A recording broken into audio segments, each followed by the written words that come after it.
y a une femme que je n'arrête pas de voir sur Twitter, insupportable. Sarah Knafo, mon Dieu, j'en en peux plus. Il y a des Français qui sont fans de ce que Sarah Knafo nous dit. Oh là là, mais quelle femme exceptionnelle. On va voter pour Sarah Knafo. Alors déjà, de un, si vous êtes un homme, on n'a rien contre les femmes, et si vous êtes un homme et que vous attendez qu'une femme en politique vous sauve, c'est que vous avez un sérieux problème. Car dans un monde où seule la domination compte, malheureusement, je ne vois pas comment une femme va tenir tête à des groupes organisés dans les coulisses d'hommes. Très menaçants, très agressifs. Mélanie, elle a beaucoup parlé, elle n'a rien fait. La meuf du AfD en Allemagne, je ne sais pas trop ce qu'elle va faire. Le Pen, elle s'est soumise au pouvoir. Donc Sarah Knafo qui n'arrive... Bon, je vais rien dire. J'allais parler de son physique, je vais rien dire. Ouais, qui n'arrive pas à contrôler déjà ce qu'elle met dans la bouche.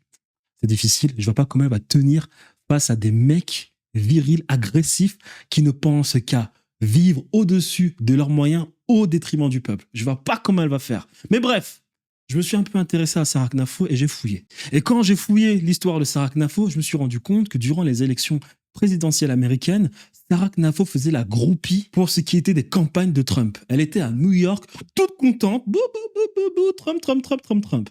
Et là, je me suis dit, punaise, c'est pas possible. Qu'est devenue la France? C'est pas possible.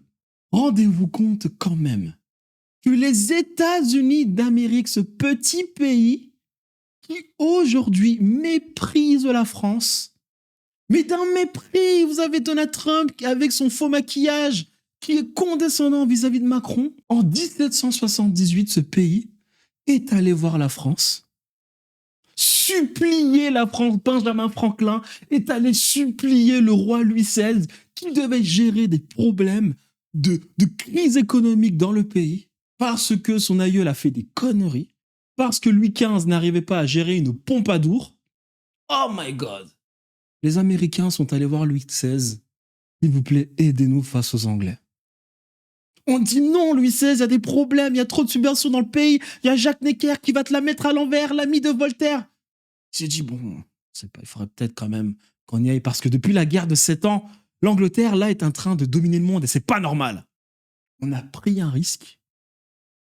On a envoyé l'armée française en Amérique et on a aidé les Américains à la bataille de Yorktown, 1778. Les Américains, carrément, doivent tout à la France, la liberté. Et aujourd'hui, vous avez des gens qui veulent se présenter pour l'élection présidentielle, donc représenter les Français, être des petits fans de Donald Trump. Donald Trump qui méprise la France. Mon Dieu, mais qu'est-il arrivé en France pour passer de pays à qui on vient demander de l'aide pour aujourd'hui avoir des gens qui veulent être président de la République, être des groupies de dirigeants américains qui doivent tout à la France. C'est exceptionnel.